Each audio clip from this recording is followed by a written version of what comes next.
Hydraa కూల్చివేతలపై Hydraa commissioner Ranganath ఇవాళ high court ముందు హాజరు కానున్నారు. అమీన్పూర్ కూల్చివేతలపై ఇవాళ హైకోర్టు విచారణ జరపనుంది. కోర్టు ఆదేశాల మేరకు ఇవాళ హైడ్రా కమిషనర్ రంగనాథ్ విచారణకు హాజరు కానున్నారు. నోటీసులు ఇచ్చి కనీసం ఒక్కరోజైనా ఆగకుండా కూల్చివేయడం ఏంటని హైకోర్టులో 2 రోజుల క్రితం హైకోర్టే ప్రశ్నించడం జరిగింది. దీనిపై హైడ్రా కమిషనర్ స్వయంగా హాజరై వివరణ ఇవ్వాలని కోర్టు ఆదేశించింది. అమీన్పూర్ చెరువు ఎఫ్టీఎల్ పరిధిలో ఉందంటూ ఇటీవల ఓ భవనాన్ని హైడ్రా కూల్చివేసింది. అయితే దీనికి సంబంధించిన కేసు కోర్టు పరిధిలో ఉందని చెప్పినప్పటికీ హైడ్రా పట్టించుకోకుండా హైడ్రా కూల్చివేసిందని బాధితులు హైకోర్టును ఆశ్రయించారు. దీనికి సంబంధించి వివరణ ఇవ్వాలని హైకోర్టు రంగనాథ్కు ఆదేశించింది. వ్యక్తిగతంగా లేదా వర్చువల్ గా విచారణకు రావాలని హైకోర్టు తెలిపింది. అమీన్పూర్లోని సర్వే నంబర్ 164 ప్రభుత్వ స్థలంలోని ఆక్రమణలను 18 గంటల్లో తొలగించాలంటూ ఈ నెల 20న ఎంఆర్ఓ నోటీసులు ఇచ్చారు. ఈ మేరకు అమీన్పూర్కు చెందిన గణేష్ కన్స్ట్రక్షన్స్ డాక్టర్ మహ్మద్ రఫీ సవాల్ చేస్తూ హైకోర్టులో పిటిషన్ వేశారు. ఈ మేరకు హైకోర్టు విచారణ చేపట్టనుంది. ఇదే అంశానికి సంబంధించి మరింత సమాచారం మా ప్రతినిధి సునీల్ అందిస్తారు. సునీల్,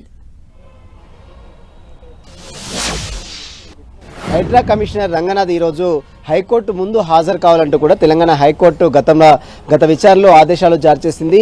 అయితే ఇటీవల కాలంలో అమీన్పూర్లో కోర్టు పరిధిలో ఉన్నటువంటి భూమి విషయం సంబంధించిన దానిపై ఎంఆర్ఓ 24 గంటల్లో కూల్చివేయాలంటూ దాఖలు చేసినటువంటి ఉత్తర్వులు సవాల్ చేస్తూ గతంలో హైకోర్టు దృష్టికి పిటిషన్ దాఖలు చేశారు. దీనిపై విచారించిన court Hydraa commissioner Ranganath virtual గానీ లేదా నేరుగా గానీ కోర్టు ముందు హాజరు కావాలంటూ కూడా కోర్టు ఆదేశాలు జారీ చేసింది. చెరువులు నాలాలు పరిరక్షించాలనేటువంటి ఉద్దేశంతో ఇటీవల కాలంలో తెలంగాణ రాష్ట్ర ప్రభుత్వం హైడ్రా కమిషన్ ఏర్పాటు చేసింది. ఇటీవల కాలంలో నాలాలను అదేవిధంగా చెరువును కబ్జా చేసినటువంటి అనేక అక్రమ నిర్మాణాలు మొత్తం కూడా కూల్చివేస్తుంది. కానీ కొన్ని కోర్టు పరిధిలో ఉన్నటువంటి వాటిని సైతము కూల్చివేయడాన్ని సవాల్ చేస్తూ హైకోర్టులో అనేక పిటిషన్లు కూడా దాఖలు కావడంతో ఇప్పటికే మనం చూసాం దుర్గం చెరువు విషయంలో హైకోర్టు మధ్యంతర ఉత్తర్వులు జారీ చేసింది. దానికి సంబంధించిన పూర్తి వివరాలు తీసుకోవాలని ఇప్పటికే హైడ్రా కమిషన్ కి ఆదేశాలు జారీ చేసింది. మరోవైపు అనేక పిటిషన్లకు సంబంధించిన దాంట్లో కొంత హైకోర్టు ఆదేశాలు ఇచ్చినప్పటికీ కూడా గతంలో ఆదేశాలు లెక్క చేయకుండా ఇటీవల కాలంలో అమీన్పూర్ సంబంధించినటువంటి ఒక భవనం విషయంలో కూల్చివేయడాన్ని సవాల్ చేస్తూ హైకోర్టులో పిటిషన్ దాఖలు చేస్తే దాని మీద అటు హైడ్రా కమిషన్ సంబంధించిన తీరుపై హైకోర్టు తీవ్ర అసంతృప్తి వ్యక్తం చేయడం జరిగింది.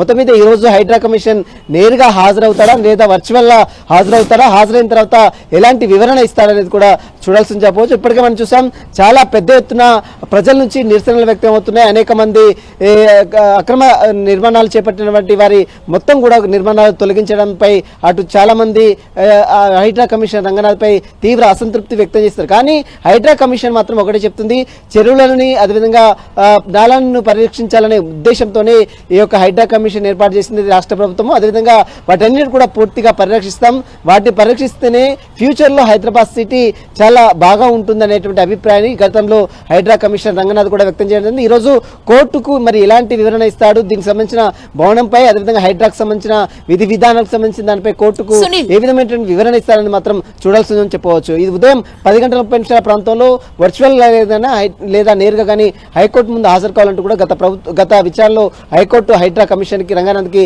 ఆదేశాలు చేసింది. మరి కాసేపులోనే మరి నేరుగా హాజరవుతారు లేదా వర్చువల్ గా హాజరవుతారని కూడా చూడాల్సిందని చెప్పవచ్చు. సుమా, సునీల్, అంటే ఇప్పటి వరకు అమీన్పూర్ ప్రాంతంలో ఎన్ని అక్రమ నిర్మాణాలని హైడ్రా కూల్చివేసిందంటే ఎంత స్పేస్ ని స్వాధీనం చేసుకుంది ప్రభుత్వం? ఈరోజు రంగనాథ్ అసలు ఏం చేయబోతున్నారు? కోర్టు ముందు హాజరు కాబోతున్నారు కదా, అసలు ఇప్పటి వరకు ఎన్ని నిర్మాణాలు అక్కడ కూల్చివేయడం జరిగింది? అమీన్పూర్తో పాటు చాలా పరిసర ప్రాంతాలు, కుక్కట్పల్లి, అదేవిధంగా ఇటీవల మనం చూసాం లంగర్ హౌస్, ఈ పరిసర ప్రాంతాలు మూసీ పరివాహక ప్రాంతాలు మొత్తం కూడా హైడ్రా అక్రమ నిర్మాణాన్ని గుర్తించి వాటిని బఫర్ జోన్ ఎఫ్టీఎల్ పరిధిలో ఉన్నటువంటి వాటి ఏ విధంగా అక్రమ నిర్మాణాలు చేపట్టినో వాటన్నిటి కూడా కూల్చివేసిన సంఘటన కూడా చూసాం.